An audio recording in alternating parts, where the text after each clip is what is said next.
the day of the Lord, amen. Today is a day, amen. The day of the Lord, amen. I say today is a day, amen. The day you make up your mind, amen. Today is the day, amen. Rethink your faith, amen. Today is the day, amen. Rethink your faith, amen. Ooh, welcome to this place on this Sanctified Sunday.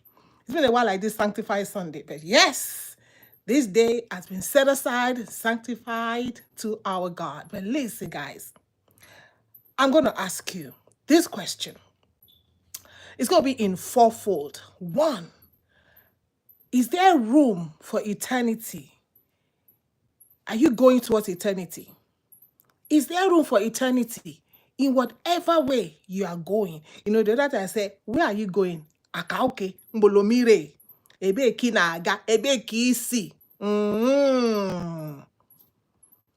Is there room for eternity where you are going? That is number one question. Is there room for forgiveness where you are going? Number two question. Is there room for rebirth where you are going? Number three question. And is there room? I have another one. 5. Let's make it 5. Is there room for regeneration where you are going? Number 4 question. And this is like the icing on the cake. Is there room for relationship, as in fatherhood relationship, where you are going? I'm excited today because it's just my joy to wake us up, to come and encourage you, to come and challenge, not just you, but me, to challenge us to rethink our faith. So welcome. Get somebody. Love and share this. To rethink our faith. Oh, even if you go to church, it doesn't matter. I want you to think the church you're going. Make I not go there. Let me just continue with my encouragement today. Even there, the church you're going, is there room for eternity in that church? The religion, the faith that you have. Some people did not eat meat now on Friday. Ask me why. I don't know, but they're going to be all right. It's the body of Jesus Christ. He turned to chicken, he turned to cow for now. I don't know, but is there room? When you're following that sect, is there room for eternal life there? Is there room for forgiveness of sin? Is there room for God to be your father? Is there room for rebirth? Is there room for regeneration? It is time for us to take a pause. Don't just be following people. Just, I'm sitting down with somebody, they want to eat, they do this. I was like, that ain't no prayer. Jesus, make I no laugh. Joy, don't laugh. Okay? When Jesus got the bread and the fish, he looked up to heaven and blessed it. He blessed it. Prayer is something you say with your mouth to God.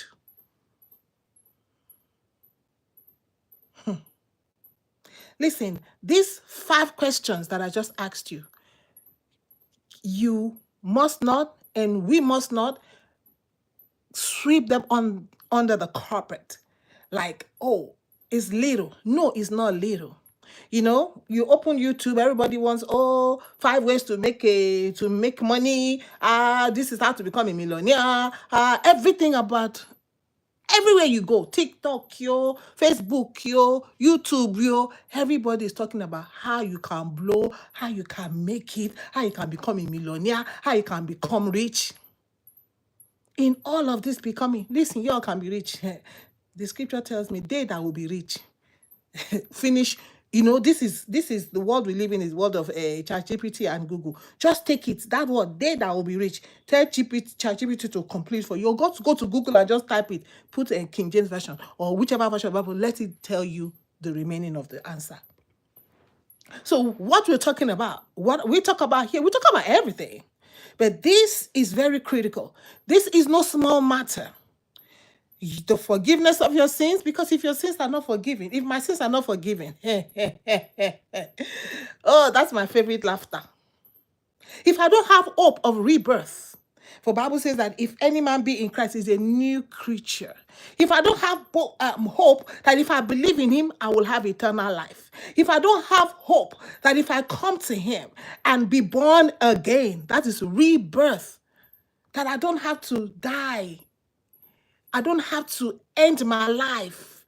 If I grew up in poverty, if I grew up in sin, if I grew up in wickedness, if I started to live that life of wickedness, I don't have to end my life like that. Is there hope for rebirth? In whatever sect, in whatever religion, in whatever way that you are following, that I am following, pause and think about it.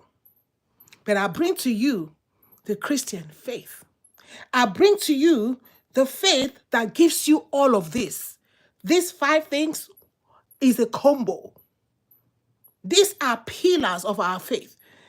The Christianity is not a place where you come and get rich. You know, if you want to get rich, you go to the business school. You learn how to work, how to save your money, how to invest your money. There's enough. There are tons of information on YouTube on how to invest your money, on how to save, how to do real estate, how to whatever you want to do to get rich illegally. Even the illegal things, if he did there. So we don't teach that. Because there's much more to this. Like let me go there again. The scripture tells us that a man's life does not consist in the abundance of the things that he has. So that is what sets the Christian faith apart from every other faith. These things that I'm sharing. And I want you to look at your faith and see if your faith has this. If the faith that you're following, the way that you're following does not have this, take a pause and think, why am I going this way? If my faith or whoever I'm following or whoever I'm believing does not give me these assurances, this is the hope that we have. This is why people were not careful for them to be beheaded. This is why people laid down their lives, were sawed asunder, gave up everything, went through valleys and through forests and through oceans and everywhere trying to get this gospel across to the world. This is why. This is the hope. This is what was, like you say, the propeller. This was the propeller that what made people go the way they went. But nowadays, it's as if we have lost. It's like we have lost these 4 or 5 pillars, things that are very important to us. And so people are not thinking about rebirth. They're not thinking of regeneration. They're not thinking of forgiveness of sins. They're not thinking of the fatherhood of God.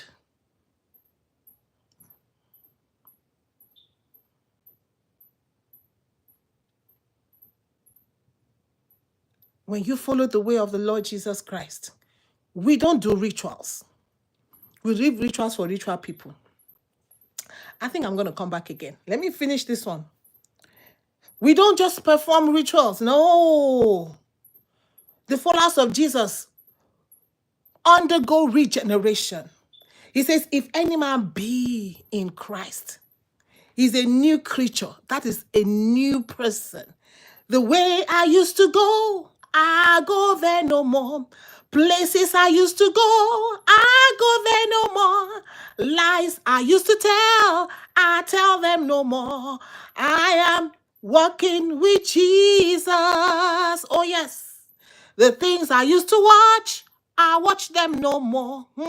The things I used to hear, I hear them no more. Places I used to go, I go there no more. Why? Because I am walking with Jesus. If any man be in Christ, he's a new creature. You cannot be in Christ and you say, oh, I came and I said the sinner's prayer. And the things you used to wear, you still wear them. Senkpele, penke, you still wear. You still talk the way you used to talk. You still go to the places you used to go to. You still shack or gogoro like you used to shack. You still did the things that you used to do. You say, but all these things don't matter. Jesus doesn't look on the outward. He look only in the inward. Hello, who lied to us? who lied to us and saying it doesn't matter. Regeneration is a key cardinal point or a key pillar of the Christian faith. If any man be in Christ. So if your life is still the same, it means you have not been in Christ. It means you only came and said prayer. And Jesus did not tell you to say prayer. He said, they asked the apostles, men and brethren, what shall we do to be saved? He said, repent. Meaning, stop doing the things I used to do. If I want to be in Christ, if I continue in Christ, I must have that regenerated life. New birth and regeneration is a pillar of the Christian faith. Are you ready to follow the Lord Jesus? Upward 2025. We are not bound by our past. We receive forgiveness of sins. The places you're going, the faith that you're going to, is there forgiveness of sin? Jesus said, when you pray, say, forgive us our sins as we are forgiving those who have trespassed against us. There is forgiveness from God to us and from us to our neighbor, our enemy, and the brethren. 3 people, category, and everybody in the world that we meet fall into this neighbor, brethren, or enemies. So the Christian faith is a faith of forgiveness. We receive forgiveness from God and we give back forgiveness. So look at your life. Are you forgiving people? Do you have that hope that your sins are forgiven? And who forgives your sins? That is another thing. Jesus forgives sins. The Father forgives sins. And we, as children of God, we forgive one another our sins. I cannot forgive you now. You are watching me on Facebook, on YouTube. I cannot forgive you because I don't know you. But if when me and you have something together, when me and you are in a physical place, physical space, or my family, or anybody around me in the church, or my job, they do something wrong to me, I am commanded to forgive them. You see that? I cannot go and live on the mountain. All these people that go and live on the mountain, away in the forest, and they say that is their faith. So you don't have no interaction with somebody. How would you know that you have the gift or the ability to forgive? No. You got to come back and dwell among the humans. We are not bound by our past. So whatever has happened in the past, you know that there's a Father in heaven that forgives sins. Do you have that confidence? Do you have that assurance? Do you have that hope that your sins can be forgiven, or they have been forgiven, or they will be forgiven? See, that is the hope that we have. That is the joy that we have. That's why we cannot dwell in depression and anxiety over what will happen in the past, because we know our past, God forgives sins. We know in the present, God forgives sins. And we know in the future, He forgives sins as long as we continue in Him and we confess our sins. He said He is faithful and just to forgive us our sins and to cleanse us from all unrighteousness. So we talk about rebirth, regeneration, and forgiveness of sins. Now, when life is over on this earth, because all of us came here, we see, this world is not my own. I'm just passing through. The treasure's hiding up somewhere beyond the blue. This world is not our home. We are not here to stay. The Bible says, the scripture says, the Bible says that the earth is the Lord's. It belongs to God. In fact, empty we came, empty we will go. When we reach the time we're supposed to leave this earth, we will leave this earth. But when we leave, what is your hope?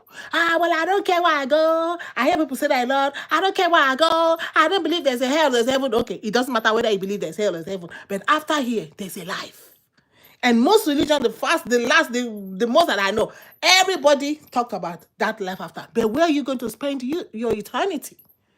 Stop and rethink it. Did your religion or the faith that you're following, did it tell you where you're going to spend your eternity? Because now I'm moving hearing people, my kind of people, that are talking, oh, there's no heaven and there's no hell.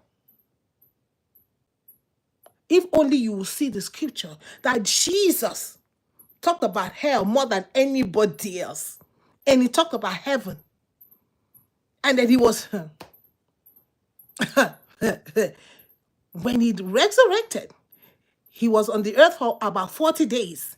And then he was lifted up far above the heavens. I'm like, the person that is telling the members that Jesus, the angels lied to him. Didn't you see that scripture?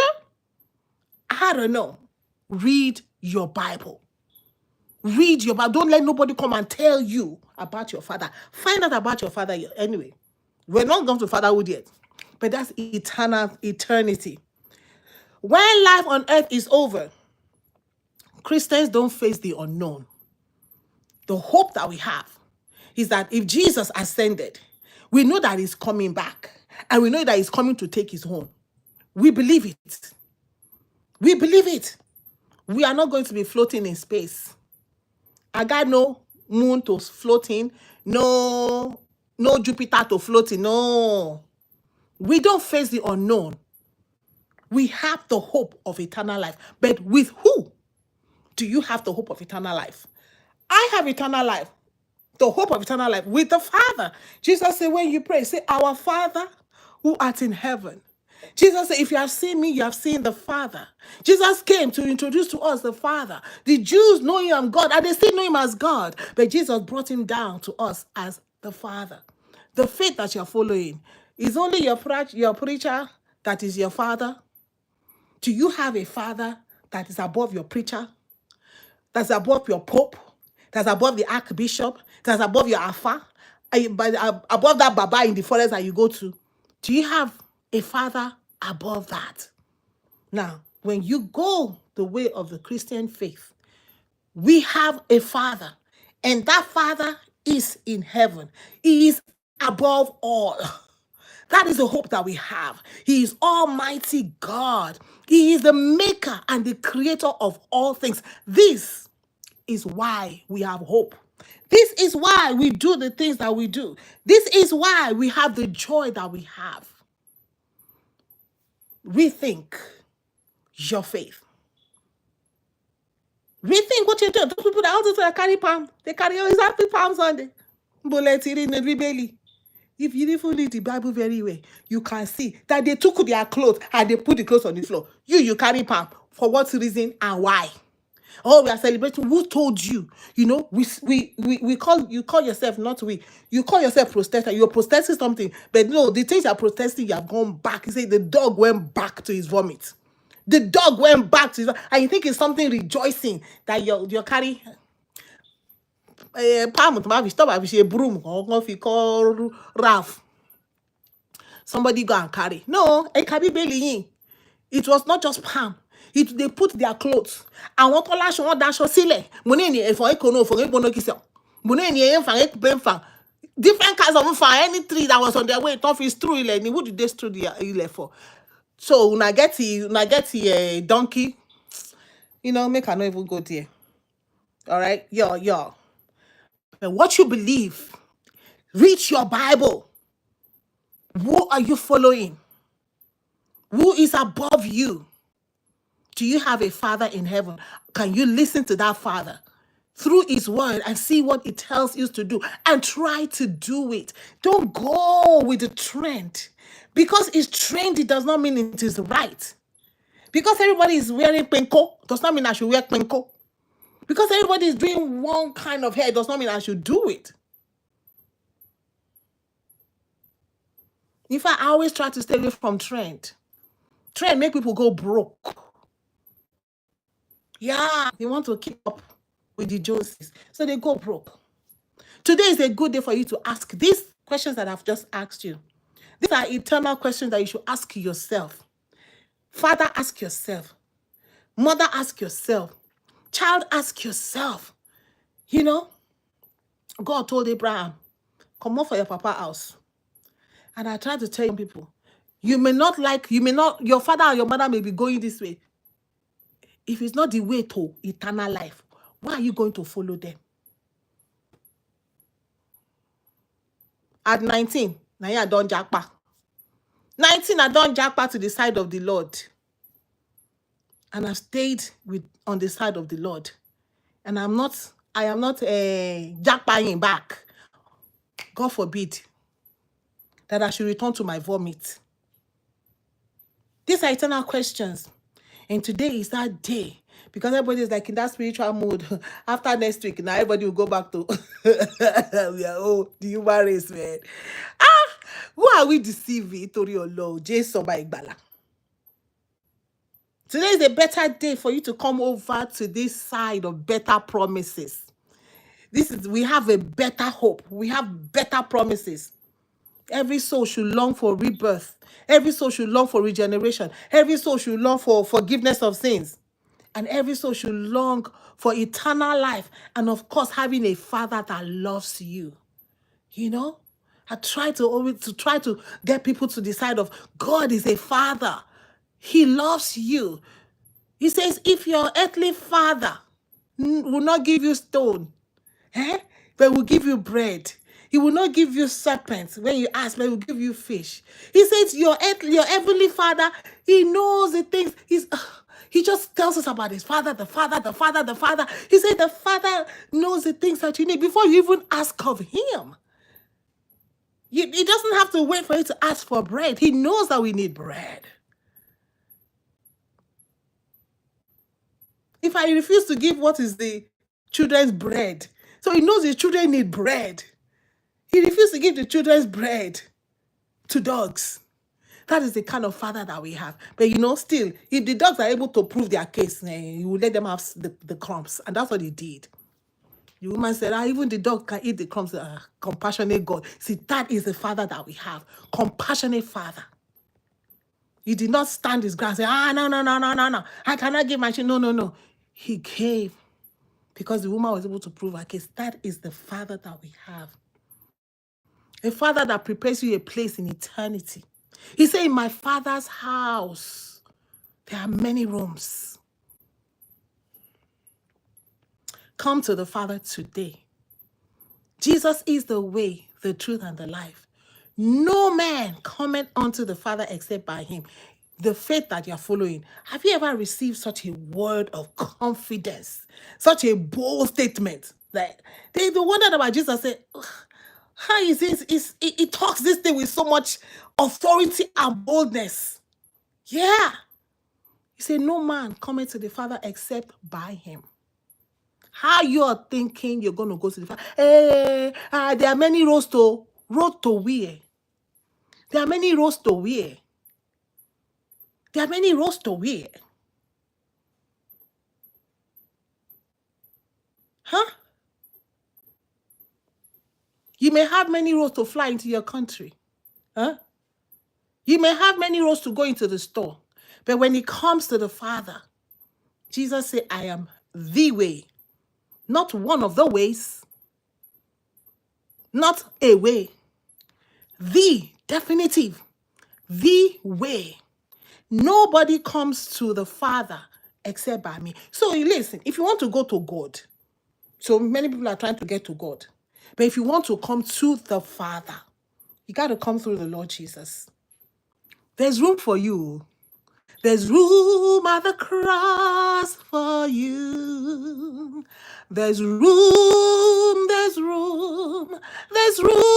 for you. There's room at the cross for you. Oh, his arms are stretched for you. There's room for you to come to the Father. Let me say that again. If you want to come to the Father, there's only one way. The way is Jesus. If you want to now be going to God, don't know which God you are going to. There may be many ways to go to that God. But as long as you want to come to the Father, the one that promises you forgiveness of sins, for the Father forgives sins, the one that promises us regeneration of life, the one that promises us eternal life, if any man believes in him, he shall not perish but have everlasting life. This is my beloved Son, in whom I am well pleased. The one that promised us salvation through his beloved Son. The one that promises us that when we come to him, we will have life eternal is the Father. So I'm talking about that Father. He is the heavenly Father, the one that we pray to. If you're following the Christian faith, that is the one that we pray to. Yeah, that one. If you want to come to that one, you cannot come by no other way. The only way to him, there's only one master key. Jesus is the key. Jesus is the way. Jesus is the truth. Jesus is the life. These are three definitive things. There is no a life, a way, a truth, or one of the ways, one of the lives, one of the truth. No, he is the way, the truth, and the life. So make up your mind today. Come to the Father for rebirth, for regeneration, for forgiveness of sins, for eternal life, and for fatherhood. Wow. The problem in the world is no father. But now we have a God that doesn't want to be just God. Is interested in being your father. Our Father in heaven, we glorify your name. We bow down before you, Father God. He wants to be your father. So come to him today. Our Father in heaven, we glorify your name. We bow down before